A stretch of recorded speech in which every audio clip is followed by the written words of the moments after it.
दुनिया में दो तरह के लोग होते हैं। एक वो जो सिर्फ अपने फायदे के लिए जीते हैं, चाहे दूसरों के ख्वाब टूट जाएं, और दूसरे वो जो अपना नुकसान बर्दाश्त कर लेते हैं मगर दूसरों का सहारा बन जाते हैं। आज मैं आपको एक ऐसे गांव की कहानी सुनाने जा रहा हूं जहां एक सिंह दिलदर्जी और एक ईमानदार ताजिर की हकीकत ने सबको यह दिखा दिया कि असल कामयाबी दौलत में नहीं बल्कि इंसानियत और ईमानदारी में है। एक पुरस्कून गांव जहां सुबह होते ही चिड़ियों की चहचहाहट और किसानों के हल जोतने की आवाजें सुनाई देती।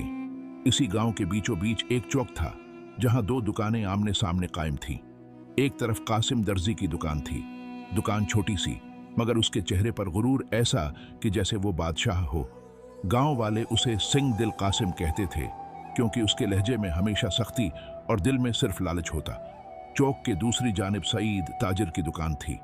उसकी दुकान में ज्यादा साजो सामान तो न था मगर गाहक हमेशा मुस्कुराते हुए आते और दुआएं देकर जाते। लोग उसे ईमानदार कहते थे, सईद के नाम से जानते थे। कासिम के पास अगर कोई गरीब कपड़ा सलवाने आता तो वो उसकी गुर्बत का मजाक उड़ाता।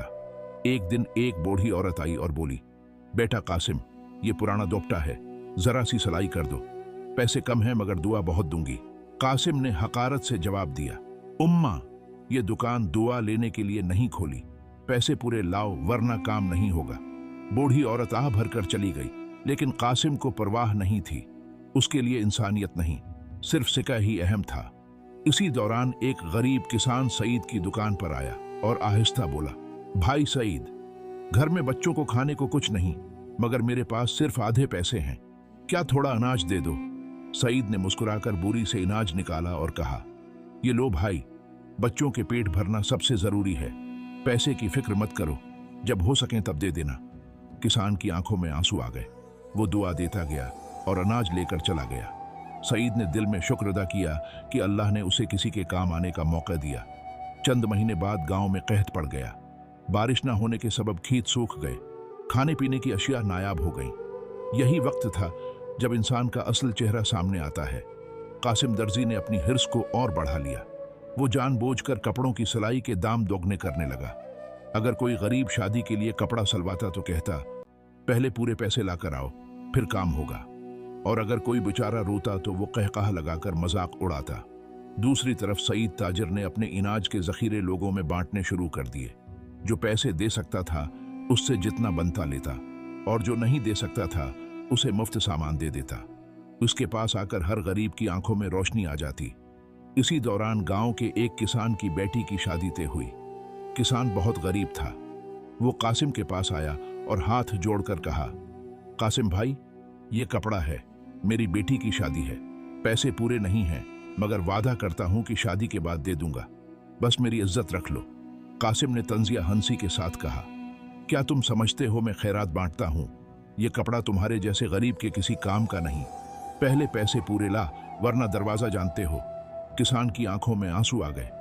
बेटी की खुशी के सपने टूटते देखकर वो दिल बर्दाश्ता दुकान से निकल आया। ये मंजर सईद ने अपनी दुकान से देखा।